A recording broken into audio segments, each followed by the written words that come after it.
Good evening to everyone at Parliamentary Pondering. Parliamentary Pondering continue. Thank you, it's a pleasure to be here. And we will be discussing traditions, and I thought, what better place than to have an English afternoon tea at the Ritz. At the Ritz.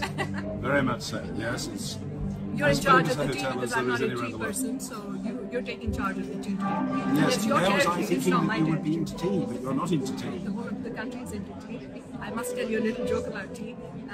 My constituency, any constituency for that matter, they drink a lot of sweet tea. It's amazing. I love my people, I love my tea. But we have so many funerals and so many weddings to go to in one day, and you're a constituency person, you understand. So if there's 7 funerals and 3 weddings on an average, there's a lot of tea and so much sugar and so much tea. So I have a little trick of my tea, and my team who's watching will know what I do with the tea.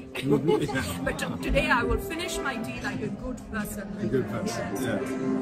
So Well, it's quite tradition. soothing and quite cooling.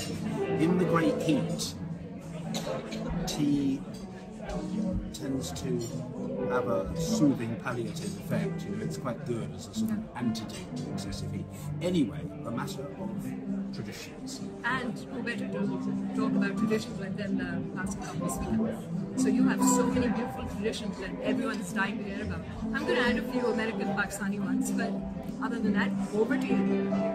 Well, I think I would want to make a distinction between traditions which are either good or, at the very least, inoffensive stroke unexceptionable, and those traditions which are obstacles to efficient work. So there are some which are... Yes, there can be. If you take the first category, put very simply, I would say the tradition whereby on the day of the state opening of Parliament in the United Kingdom, Black Rod comes and bangs on the door of the Chamber of Parliament. Toast reminds me of something. The US Senate has a bean soup. Bean soup? Yes, which is very famous apparently, and it's part of their traditions that when they have, this is their special soup. So again, beans. Yes, okay. So Mr. Speaker, you have the mace. So Mr. Speaker, you have the mace, and that's a symbol of the Queen. Symbol of the authority of the Queen in Parliament.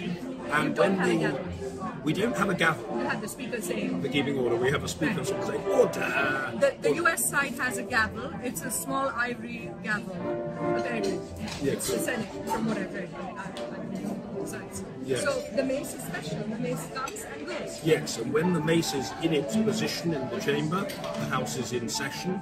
When the House is sessioned for the day, the business of that occasion has been completed, then it goes into the Speaker's room and comes out again in the procession the following day when we process to the chamber.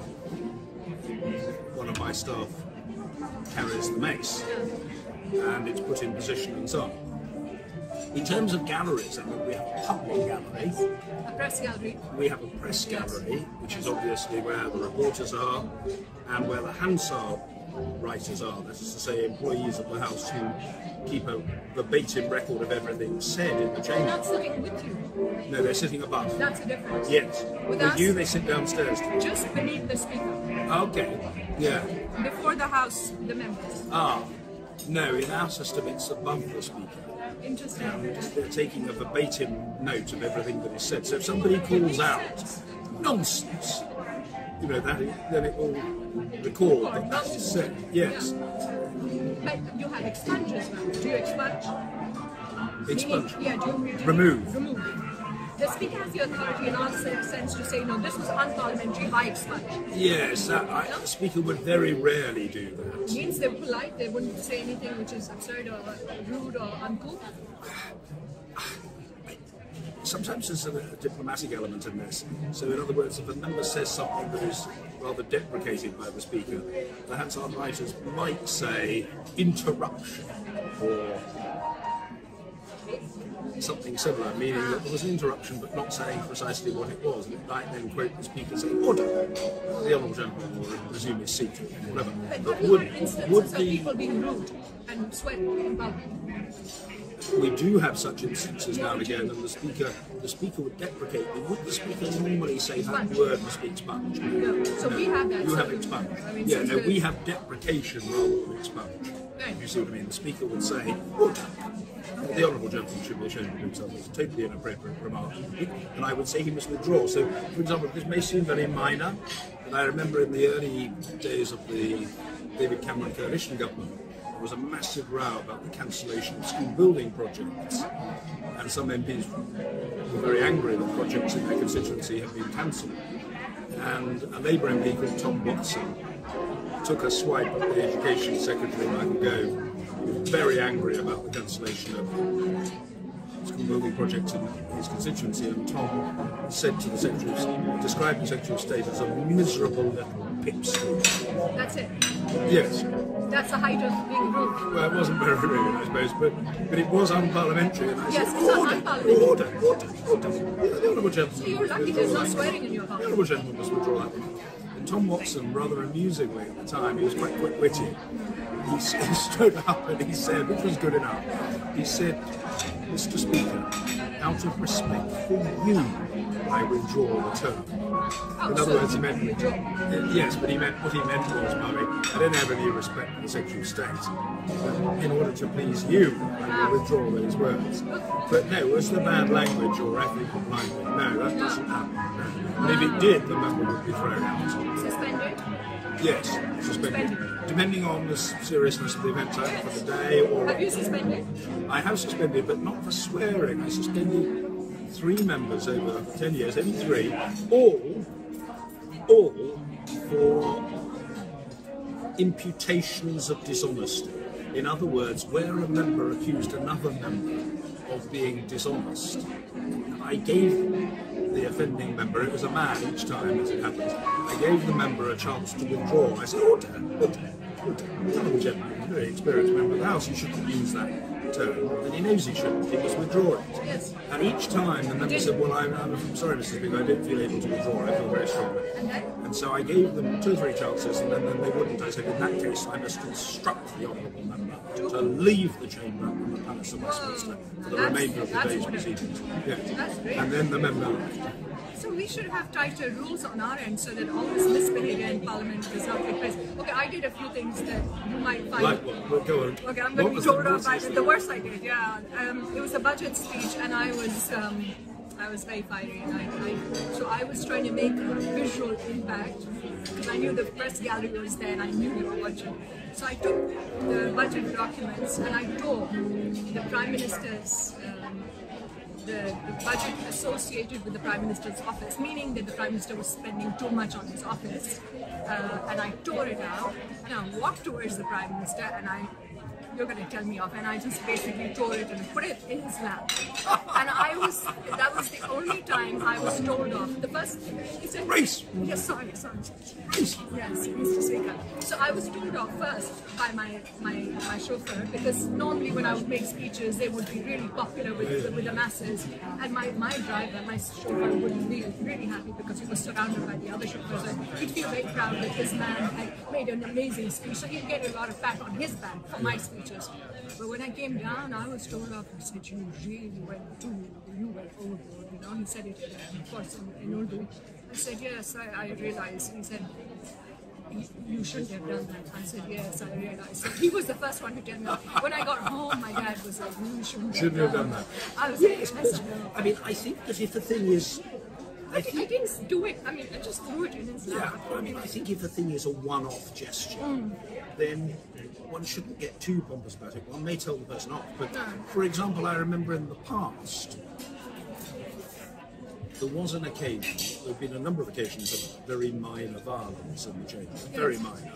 What would you consider minor? Well, I can think of 2 cases. There was an occasion in the 1930s or 40s when Manny Shinwell, who was a Labour MP, Jewish Labour MP, who's no longer with us, but he lived to a great age, I think he lived to 100, but Manny Shinwell was speaking, I think, in the chamber, and Commander Power, who was a sort of right-wing Conservative MP, called out, go back to Poland, which was obviously discriminatory. Oh, absolutely. And Manny Shinwell crossed the floor of the House and punched him in the nose. And since then there's been no punching in the House? There's very occasionally, but so that he literally thumped him on the nose. And apparently the Speaker took the view, disgraceful behaviour by both members. worse. You know, the member making the discriminatory remark and the member who threw the punch. But apparently it was agreed that if they both apologised to the House, it would be fine. Okay, he'd let it go. And similarly, there was an occasion when the Sinn Féin MP Bernadette Devlin in the 1970s crossed the floor of the House and punched Reginald Morton, who was the Home Secretary at the time, Conservative Home Secretary, for something he'd said that annoyed her. She punched him. And, you know, I think she may have got told off or even suspended, but you know, it wasn't. I think it would be worse if it was premeditated, if it was something contrived and planned. I'm glad but you it was said an that. explosion of temper. Yeah. Presumably on that occasion, I don't know whether you fully planned No, I did not. Angry on the day. Well, I thought it was good visual optics. Yeah, okay, fine. I planned it a little bit, but there's been worse. There's been worse. There's been a lot of fights. And Pakistan is not the only house, so I don't want to single. I know a little bit more about it, obviously, than the other houses. There's physical fist fights and a lot of swearing. And most of the time they don't even get suspended, which is sad. You know, I mean, I know South Korean parliament because we were visiting, and there was a huge fight taking place. They had blocked the doors of parliament, they had blocked people inside. So it can get very acrimonious and it can get quite physical as well. I remember they were all standing on the door. You know, I'd gone for a climate change conference of the parliamentarians. But so you would take great exception to that. A fist fight. Yes, I mean, because you know, if the House operates like that, it can't really function. So what are we saying then? Traditions make sure that there's no chaos? Well, traditions can at least conduce to an atmosphere in which there are certain expectations of civilized behaviour. Yes.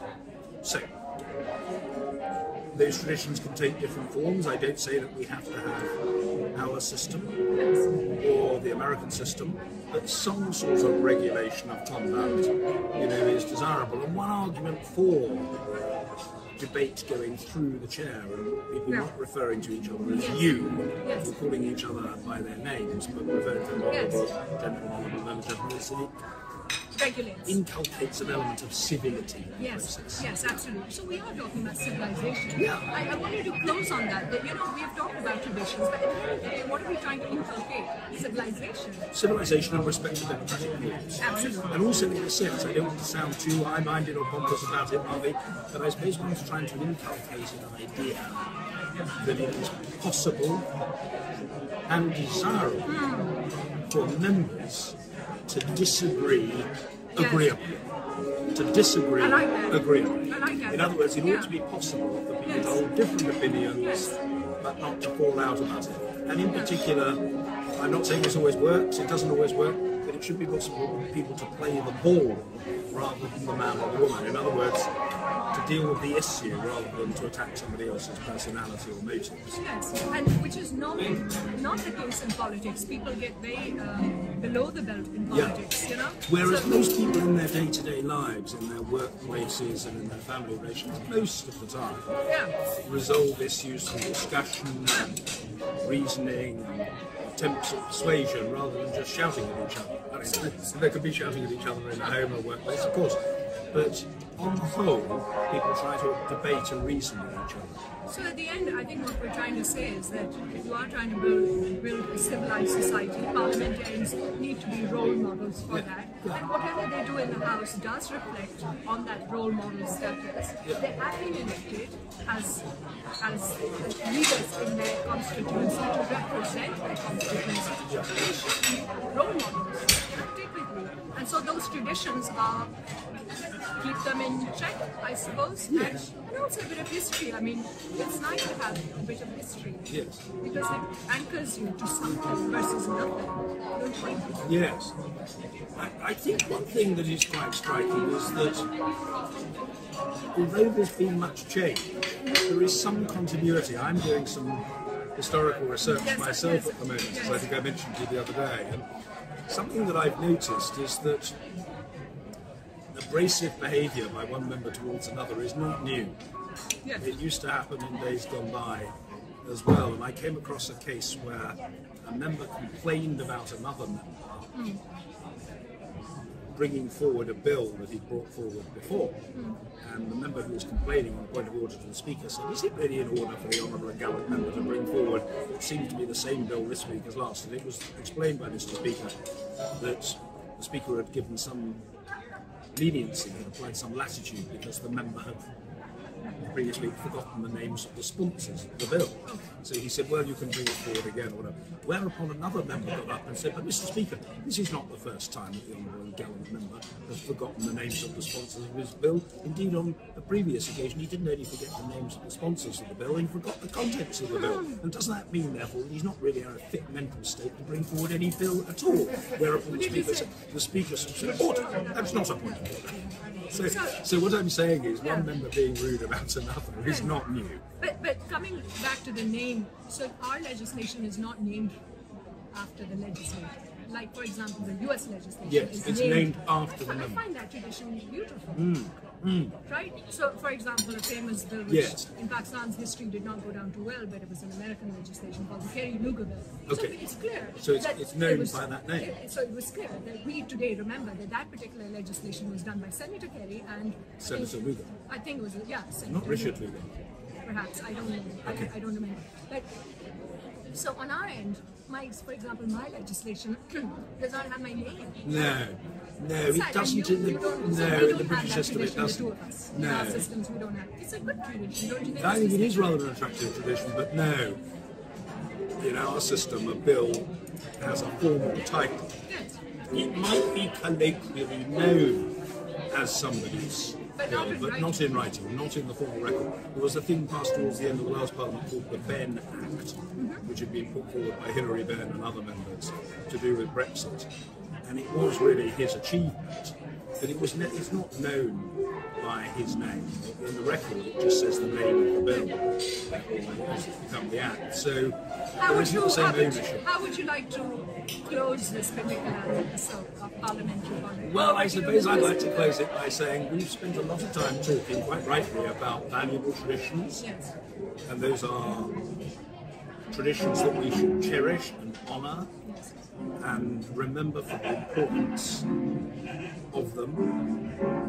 Where a tradition is not really telling us anything interesting about the history of the institution and is just an obstacle to doing things differently or better, then I think it should be revisited. So, in other words, I'm in favour of respecting the past but not living in the past. I don't think we have to keep every tradition just because it's a tradition. But equally, yes, I mean, I would tend to think, well, if we can do this more efficiently, if we can vote more efficiently, if we can change the proceedings in some way or the procedures in a way that opens the place up or makes it more manageable for a new member. For example, it used to be the case that you couldn't ask a question until you'd made your maiden speech. I think there's something to be said, and I made this change, for enabling new members to get a feel for, to use a cricketing term, what I call the lie and length of the pitch, before having to embark on the considerable ordeal of delivering a maiden speech.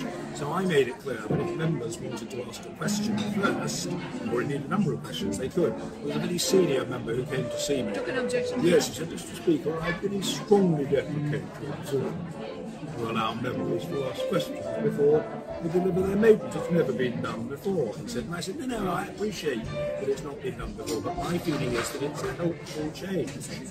And I think see why we should make it as difficult as possible for a new member. Why not give a new member a helping hand, a bit of assistance as he or she tries to navigate the thickets of parliamentary procedure.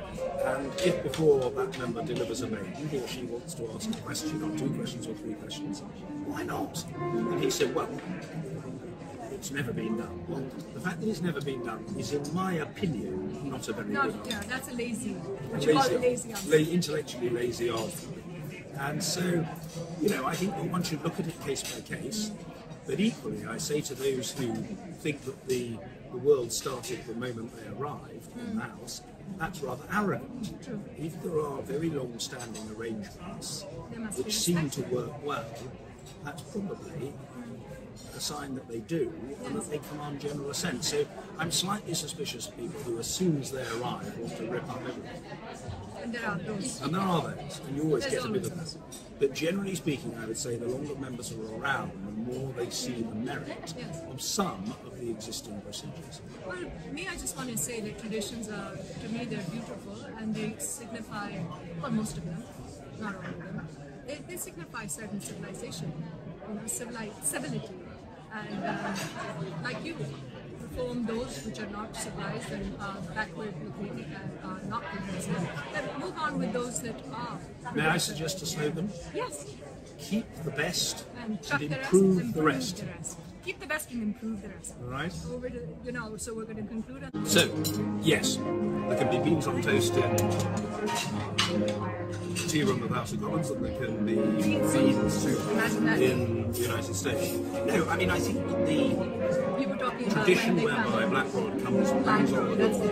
Yes, Blackrod is an official, the senior official of the House of Lords, comes to the chamber on the day of the state opening of Parliament, bangs on the door, and is admitted, and he summons MPs to go to listen to a gracious speech delivered by the Queen on behalf of the government in the House of Lords. Now, some people say in the beginning, or every year, or it means at the start of a new parliamentary session. So that might be, it would normally be once a year, and from time to time it's been once every 2 years, but it's usually once a year. And it's when the government is opening a new programme of legislation. Now, why does Blackrod come and summon us to go to the Lords? Why doesn't the Queen come into the House of Commons? This is the nub of the matter. The reason is that ever since the 17th century, the clash between the monarch and the Parliament under Charles I, it has been determined that the monarch will never enter the elected chamber. So this is all part of the story of how the United Kingdom evolved from being what was effectively an absolute monarchy, in which Parliament just did what the monarch said, to a modern democracy. And in a modern democracy, the monarch is what we call a dignified part of the constitution rather than an efficient part. So the Majesty of the Queen, exactly. I mean, I'm not saying the Queen is personally inefficient. Of course, I'm not saying anything of the course. You wouldn't dare. I wouldn't say anything of the sort. She's extraordinarily energetic and a wonderful representative of the United Kingdom around the world. But the Queen wouldn't presume to get involved in politics or say what the government's policy should be. So the compromise, in a sense, is yes, the monarch can still come into Parliament, but not into the elected chamber. So this is a throwback to the 17th century when Charles I came into the chamber and said to one of my predecessors, Mr. Speaker Lenthal, that he wanted to know the whereabouts of 5 MPs whom he, Charles I, wanted to arrest for treason. Now, treason in those days could mean just not supporting an increase in taxes to fund the war in France that the king wanted to fight. Somebody could be judged to be guilty of treason just for saying, oh no, I object to that.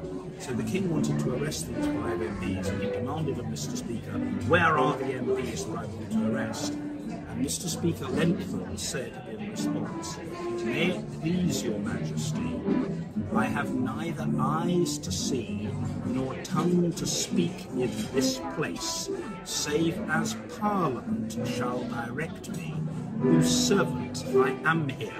And that, Marvi, was a circumlocutory roundabout way of the Speaker saying to the King, on your bike, your Majesty, and pedal it. In other words, what he was really saying is, don't expect me to help you use your power against elected MPs. I'm not doing it. And this was in the 1640s. Wow. 17th century. So that's like way back. The power of the legislature was being asserted, and it was sort of just determined after that. The reason that was very brave of Speaker Lenthal, who was a long-serving speaker, but not otherwise an especially distinguished speaker, and he's always been renowned for this. The reason why that was very brave is that no fewer than 7 of my predecessors as Speaker met their end on the executioner's block. In other words, they had their heads chopped off by the king if they upset the monarch. And Lenthal took the risk and said, no, I'm not helping you to do this. Go away. 7. 7. 7 got their heads chopped. So there was no chopping after that. I don't think there was any chopping after that. No. So there are people who sometimes say all that blubbering and black rod coming on, banging on the door, and nobody knows what it means, what a lot of nonsense. My argument is no. People may not understand it, but that's a reason to educate young people in the history of the evolution of our democracy. It's not a good reason to abandon the tradition. Why is the Speaker traditionally dragged to the chair when he is elected? When you were elected. Because obviously, only when you're elected for the first time. Yeah. Why? Is it only when, no, it's not only when you're elected, it's when you're re-elected at the start of the Parliament as well. It's when you're re-elected after a general election as well. But why? Well, because in my case it was obvious I was thrilled to be elected Speaker. I wasn't resisting. Nobody's going to resist. Why? Well, because in the Middle Ages, before the Civil War, it was considered very risky to be Speaker because they were getting you're going to get in trouble. So when somebody was selected, almost in the way that an army volunteer is selected, you're volunteering, you're volunteering, you're volunteering, the House said, we think Bloggins should be Speaker. Bloggins, I use an artificial name, Bloggins, Marvi, would then make a speech protesting his unsuitability, his lack of qualifications for the role, which was then normally ignored by the House, which decided that they would elect him Speaker anyway. And that person was hugely terrified because he thought that some stage he would probably upset the monarch and be executed. So that is the reason for the convention whereby when the Speaker is elected or re-elected, he is dragged to the chair. Now, in my view, those are good traditions because they speak to our history and the way we've evolved. What's an example, in my opinion, not in everyone's opinion, of a less good tradition?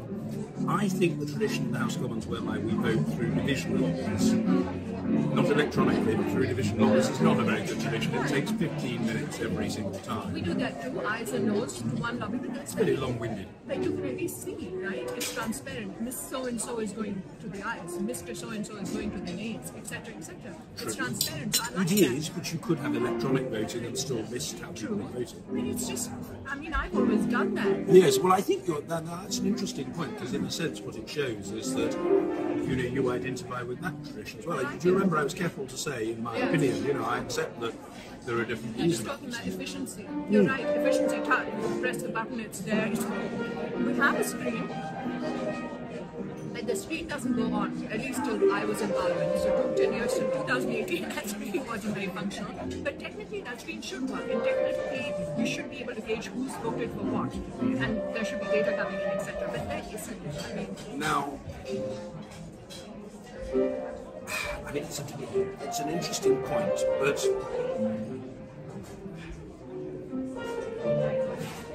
parliamentary language. I don't know what parliamentary language is like in Pakistan, but in the UK, members don't call themselves by their name. They call each other by their name. They refer to the honourable member for. Or, if the member is a Queen's Counsel, a very highly qualified lawyer, that person is the honourable and learned member. Learned. But you are right honourable. And if you're right honourable, it's because you are a member of the Privy Council. In other words... So not everyone is right honourable? No, every member of Parliament is at least an honourable member. Okay. But if you are appointed to the Privy Council, which all the members of the Cabinet are, and some people below the Cabinet, and the Speaker, well, theoretically, there's a lot of theory in the British system. Theoretically, what that means is that you are part of the Privy Council that is there to advise the monarch. Now, if you ask me, in the 13 years that I've been a member of the Privy Council, has Her Majesty ever picked up the phone to me and asked me my advice? The honest answer is no. But it's a theory. It's a good theory. And it's a status. It's a status of like how high you are in the whole parliamentary system. The Americans have a system whereby they have seniors ranking, they call them ranking members, committee chairs, and they get special deference. In the United States? Yeah, and in the Senate. Well, I was looking in the Senate, the upper house. They're called fathers. Yeah. We don't have a specific, in Pakistan, we don't have a specific name for them. But traditionally, we have learned, and now it's going out of tradition and it's going out of practice and I don't like it. When you have been elected to Parliament more than a couple of times, it's normal in our tradition and in our culture that we as youngsters would give, would give certain respect to the elders. That respect is going out, and I'm not happy about it. So it's not legislated, it's not written in the parliamentary rules and procedures, but it's accepted. I want to come to the first opening of Parliament, right? So yes. when you are elected and you take an oath. Yes. Right? Yes. You put your hand on the Bible? Yes. Most members of Parliament Your right hand on the put Bible? their hand on the Bible. Right hand for the US, right hand on the Bible, and then the US does this, I assume. Okay, that may well be. No, yes. you don't do that. The what? US Senate. That I don't know off the top of my head. I know in the UK it would be the right hand on the Bible. But some people choose not to swear on the Bible. Some people want to affirm. Okay, so if because they're not religious. Or if they're not Christians, then they wouldn't want to do it perhaps. No. Right? So I know that there were some members of the UK House of Commons who did not put that on. Yeah. We don't have any house rules like that of putting our hands on the Quran as such. But yeah, the Quran is recited at the beginning of the session every single time. So, and then plus we say, we obviously say, we are starting with the Quran. So there is a very strong religious element, because it is the Islamic Republic of Pakistan. Yeah. And so that comes then. When we take oath, we read from the oath. We read our oath. Yes. So they do the same. And is that compulsory? It's mandatory? Yes, that's your first time. Yes, You're and presumably nobody would object. No, because they have to take, it's a beautiful oath. I remember my oath twice, since I was elected twice. It's a very moving moment that when you're first, how was do you remember your first oath? You had six oaths, right? Yes. You had 6 oaths. Yes, I took it 6 times. Yes, I do remember. I'm actually enjoying tea. Yes, and I'm missing my Tata tea as well. You're missing what, sorry? My Tata, my constituency tea as well. Yes, I did enjoy it, and I did take the oath by swearing on the Bible. Now, why did I, given that I'm of Jewish origin? Well, I'm not a strongly religious person, and I wouldn't have believed that it was worth making a fuss about. I wouldn't have done. Yeah. I mean, I could have done, but I wouldn't have done. I would have thought that most new members probably wouldn't. Why? And most members don't, but most new members wouldn't. Well, when you arrive in an institution, you would normally tend to start, unless you're an absolute rebel, by complying with its traditions. And what is offensive about swearing an oath? It simply says, I will be loyal to my country, the monarch. Is it a long and God. No, very good. Ours is long. Oh. It's beautiful. I mean, I don't have the words right now, but we should share that with I think it means a lot. An oath means Ours is like 15 seconds. No, ours is a bit longer, maybe a minute or two. But it's more, you are swearing allegiance, you're swearing accountability, transparency, honesty, dedication, all of that. So there's a few elements which have been built in. With some of the constitutional provisions people have had issues with over the past, and they've amended some of them. I mean, I remember I was part of that amendment.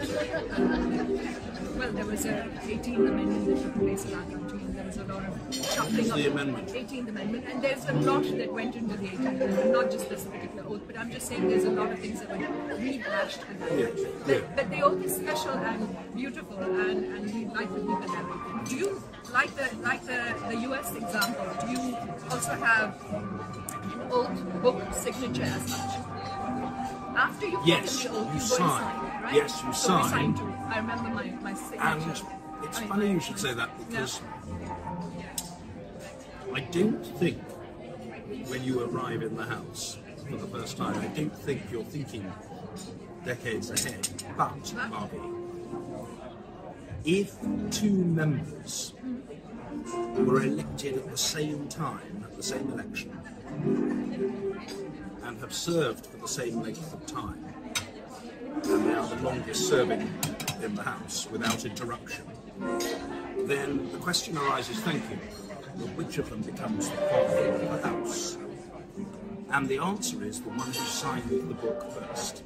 Father of the House? Yes. So you also have this father concept? Yes. What does it mean, a father concept? Have you got a father of the House concept? No. No, we have a leader of the opposition, a leader of the House, and no, we don't have a father as much as. Coming back to my. Check with my speakers, but I don't think so. Well,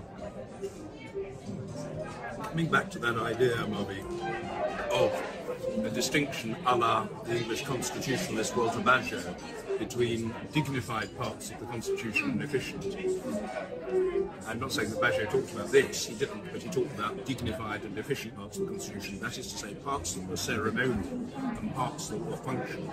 I would say that the difference between a leader of the House and a father of the House is crucial. A leader of the House is an efficient figure. He or she is doing a job representing the government in the House and the House within the government. That person has quite specific responsibilities to report to the House, to tell the House the business, to be questioned by the House and so on. The Prime Minister, the leader of the House? No. The Prime Minister is a hugely important figure, but there is also a leader of the House who's not the Prime Minister, but who's the government's representative in the House. Yeah? And is appointed by the Prime Minister. Now that person has got a set of responsibilities just like a finance minister has, or a health minister, or a culture minister, or environment minister, or whatever. But the father of the House is a courtesy title for the member with the longest uninterrupted service. So in the last Parliament, in the Parliament in which I retired, the father of the House was Mr. Kenneth Clarke, who was a former Conservative minister and a three-time unsuccessful contender for the Conservative leadership, but a very, very experienced ex-Conservative minister. He'd been Chancellor of the Exchequer, he'd been Home Secretary, he'd been Education Secretary, he'd been Health Secretary. And he was the father of the House because he was elected in 1970, June the 18th, 1970, and at the start of the 2017 Parliament, he had been there longer than anybody else. He'd been there at that point It's beautiful to recognize that. 47 years. And he became the father of the House. And then He when made it in half a century. he made it, funny enough, he didn't, because he retired at the election 2.5 years ago. When he had been in post, he was by then 79 years old, and he'd been in the House for 49 years, 4.5 months. So I suppose if he'd stood again, he would have exceeded 50 years, but I don't think he wanted to stand again just for that reason. But he was hugely experienced, and the convention with the Father of the House, and again it's only a tradition, but I think it's a rather attractive tradition, is the Father of the House gets precedence in terms of being called to speak. Yes, and I always honoured that convention. If the Father of the House stood, I would call him. And I remember, I tell a little story here, Marvi, and you'll cut me off and delete this if it's not of interest. On the last Prime Minister's questions before the general election, I was very irritated because I called the Father of the House, Ken Clarke, to ask a question, which he did, and Boris Johnson went as if to answer it, and he made no reference. I think it was probably forgetfulness rather than a deliberate snub, but I thought it was incompetent. And I say that on a completely incompetent and impolite. The Prime Minister made no reference to the fact that it was Ken's last Prime Minister's questions in his career. So I stood up. I mean, I was absolutely furious, and I stood up and I simply said, well, I at least, meaning not the Prime Minister, I at least want to acknowledge the fact that this is the last Prime Minister's questions at which we will hear from the Right Honourable and Learned Gentleman, the Member of Arashkert, the Father of the House. And I sort of glared at Boris Johnson as if to say, I didn't say, but you idiot, you ungracious, impolite idiot, why didn't you refer to it? And I said, I went probably slightly over the top. I said, whether people agree with his views or not, which Kenneth Clarke had very strong views about everything, but whether people agree with him or not, I think most people in this House know that the Right Honourable and Learned Gentleman is a great man. Coming back to this whole concept of taking not the name but the constituency's name, all our parliamentary traditions are mostly from the military, right? Traditionally, we follow the same parliamentary democracy system, and I do know that the senior parliamentarians have a habit of not taking the names, but they do say from the member from so-and-so constituency. So the seniors do recognize the juniors have forgotten that tradition. The juniors, what's the do they call each other by their They names? do, but it's not nice. But We there is don't a allow tradition. that. You don't allow that, right? No, So I is would it- tend to interrupt. Say, at one time, Boris Johnson referred to Jeremy Corbyn, who was the You leader don't of have the opposition. numbers. Numbers. Yes, the US has numbers. Imagine that. Numbers? Numbers? I got You you refer to proud. our members as Yeah, Monstrous. senators have numbers. No. We don't have numbers. We have What do you mean numbers? What seriously. They've call got number numbers. 23? I don't know how. I don't know the exacts, but what I read was that they have numbers. We don't have numbers. They have a constituency number, but do you have a constituency number? No, we have names of constituencies. National Assembly 237 was my constituency. So No. you don't have that. No. But I would not be referred to as NA 237. I would Ah, be so referred that's the significance of 237 in your email address. Yeah, it is. So coming back to this, what else did I want to ask you? The concept of seniority is that you give special, yes, all the senior leaders are called to speak first, and they get more time as well. Do you give them more time? The senior leaders? The senior leaders, they can't really break the rule. If there is a 10-minute limit, then it has to be applied. I'd be absolutely honest, would I be more likely to Give more time? and not apply the limit? I would tend to call Ken Clark before I imposed a limit. And would I That's be a right. bit indulgent to the father of the house? Yes. But only the father. Only the father, No, but nobody that's- else. It's kind of as the speaker desires, as the prime minister desires, as the ruling party desires, and whoever can make some senior speakers, some members will speak for 30 minutes, juniors will speak for much less, depending on what. Yeah. So it's very arbitrary. It's not. No, I did tend to take the view that, I was a very committed reformer, as you know. We've spent time already talking about things that I wanted to reform, and I was constantly looking to reform things that I thought were outdated or antiquated or inefficient or ineffective or whatever. But I felt that some of those conventions were rather good and likeable conventions, and I felt, well, they should be observed. I want to give you, and you'll include this or not, as the case may be, Marvi, an example of where there was a clash of seniority. A clash of seniority.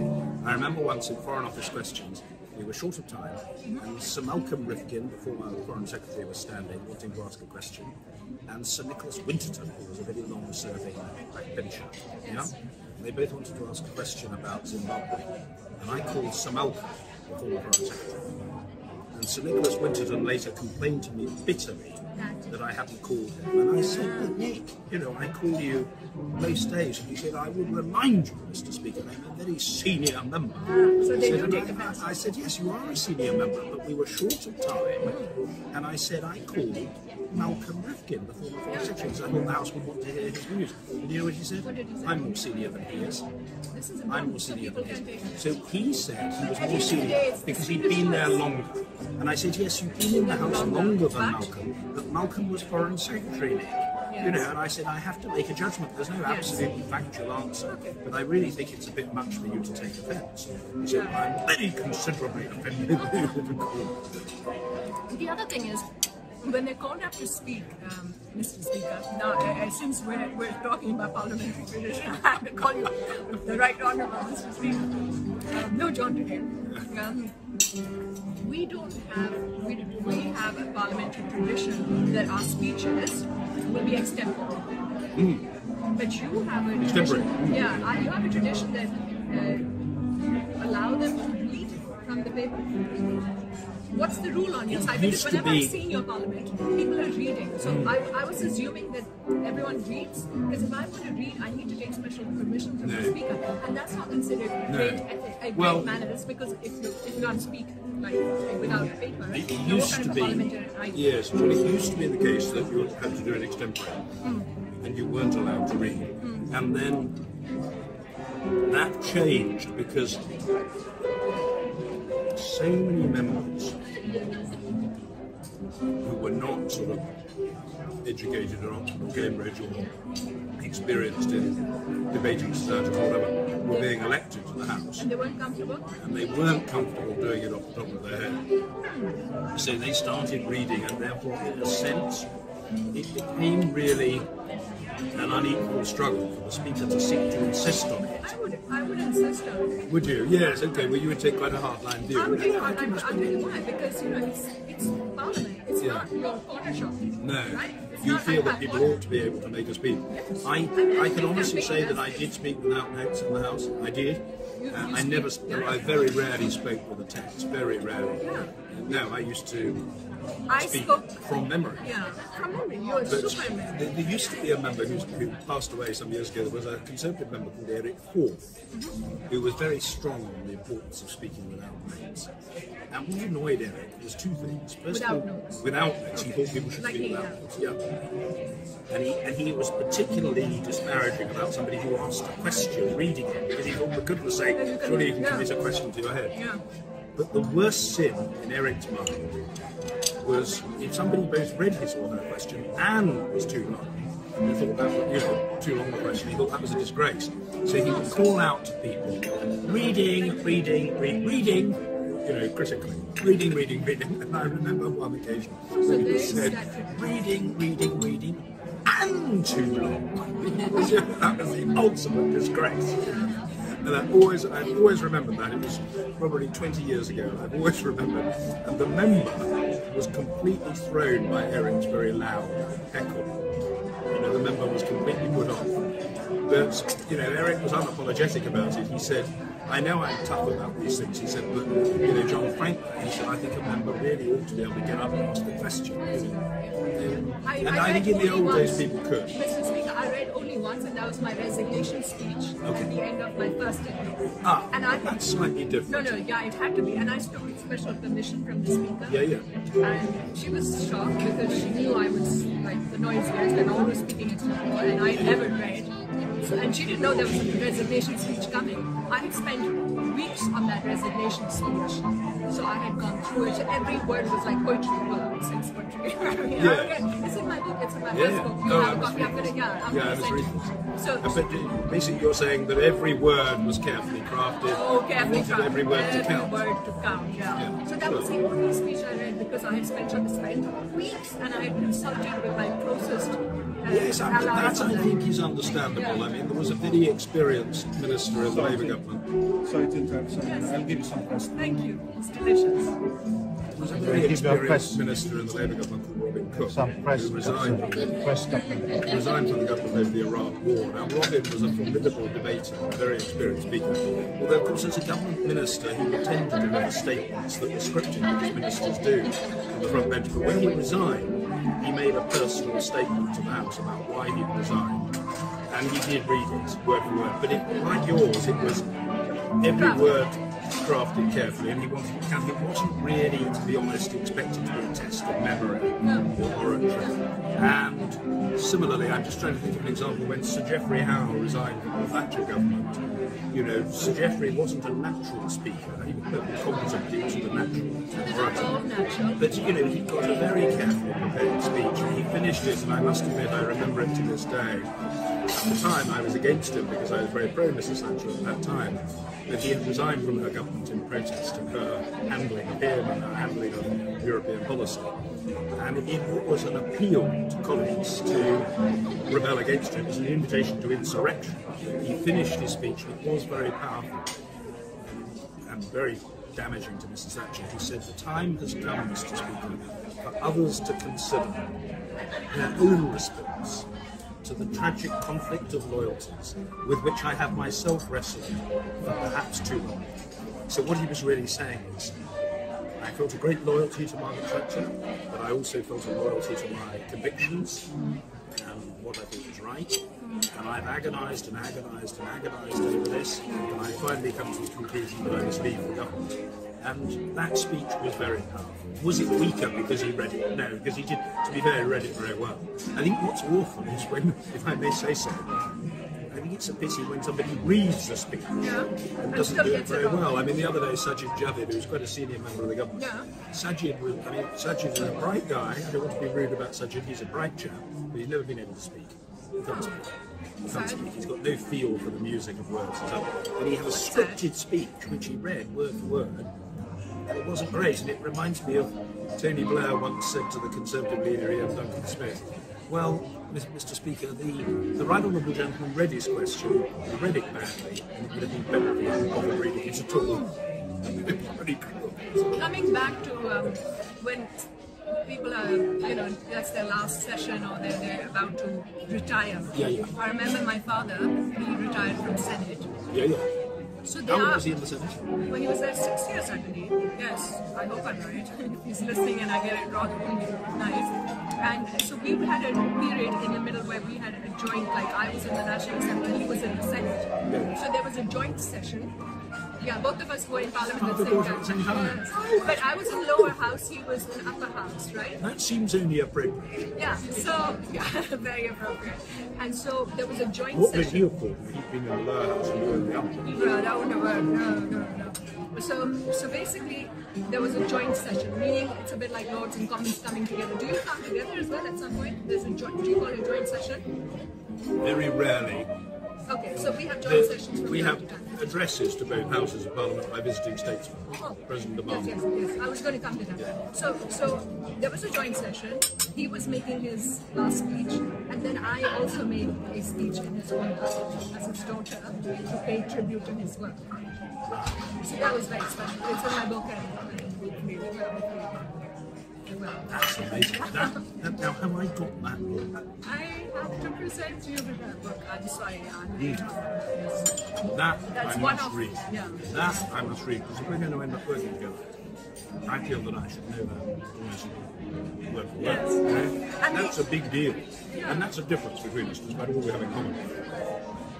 You come from what I would call, I don't mean this rudely at all, in the compliment, but you come from what I would call, I suppose, a ruling class family, in a sense, no? Yes.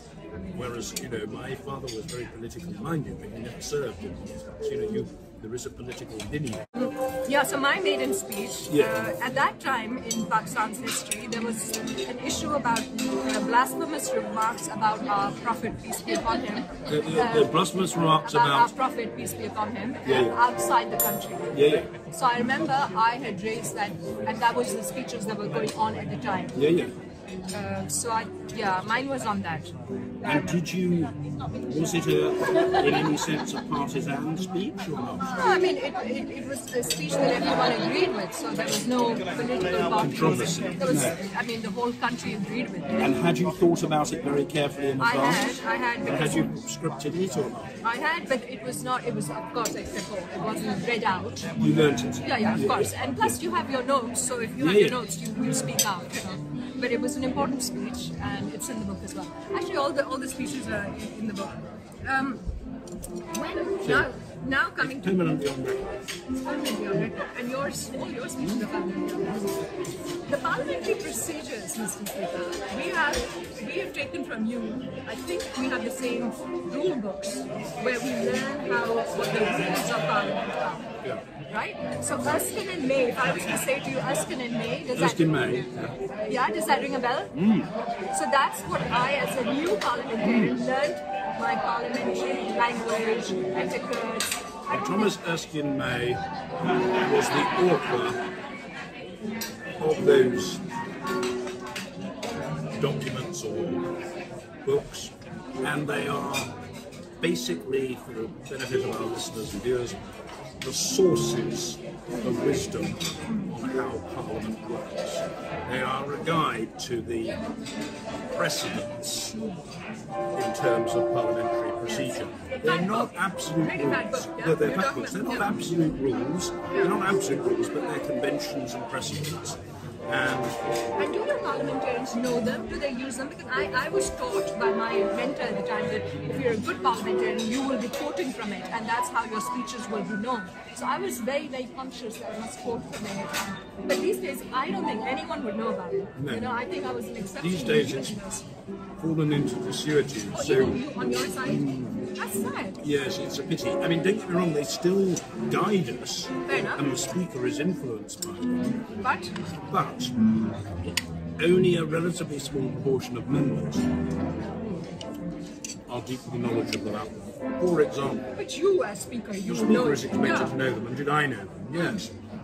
But there's a Conservative member, there is a Conservative member called Jacob Rees-Mogg, who is a very traditional gentleman. If you said that he was the 17th century figure, he would sue you for defamation and say 17th century, that's far too modern. So he knows parliamentary procedure, he knows Erskine May well, and there's a Labour member, a very intelligent Labour member called Chris Bryant, who knows Erskine May extremely well. He's very well informed about parliamentary precedent and procedure, but a lot of members are not. What about photos? Do you allow photos? You're not supposed to photograph each other in the chamber. You're not? You're not supposed to, no. The same here, like we're not supposed to, and there's an official photographer in our parliament, in our National Assembly Centre. They will take their pictures and they will send them to you. So you can get your pictures taken with your colleagues or whatever, but you are not supposed to use your own camera. Now this has been flouted millions of times recently. As the parliament is getting more and more rowdy, nowadays it wasn't so much. They're using their own cameras and also to record On their phones. from their phones, and they're using it to then flash it back on national television or social media or whatever to show the disputes amongst parliamentarians, etc., etc. So what leads It's largely broken down. It's difficult because the advance of yes, the advance so of they're using their technology. phones also. And people as face Speaker, clips. if you see that practice happening, I would deprecate it. You would, But most people are quite subtle about it. Oh. Most people do it quite clandestinely. But if somebody did it very overtly, I would say, order! Order! It's not appropriate. Yeah. But the difficulty is technology has advanced. And so in the old days, there used to be a rule that you couldn't take pictures on the terrace of the house, without permission. But that meant somebody with a great clunky camera taking a picture. Now, it just quickly has the phone, it just goes point, and it's done. And there's not much you can do about it, you just have to accept it. What about the main, well in the US it's the main ivory gavel, so what about your main,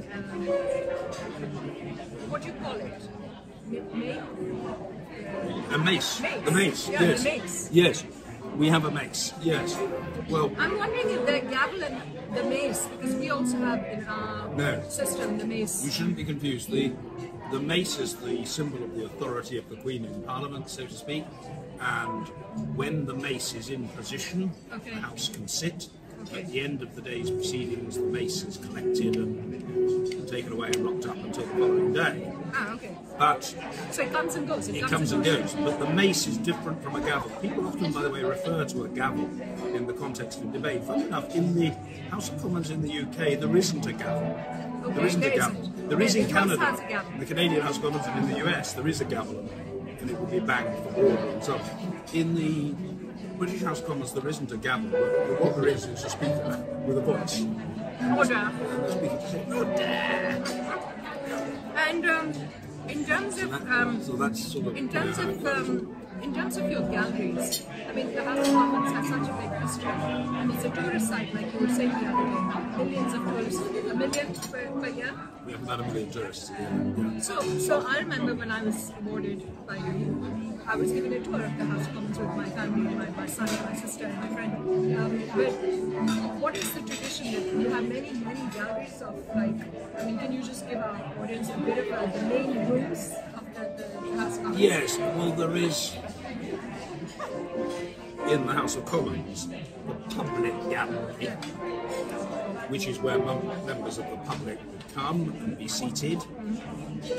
And that isn't a question of booking a particular seat, it's a question of the order in which people arrive, with the exception perhaps of the front row. The officials on duty would tend to try to ensure that if there was a distinguished senior visitor who came into the public gallery,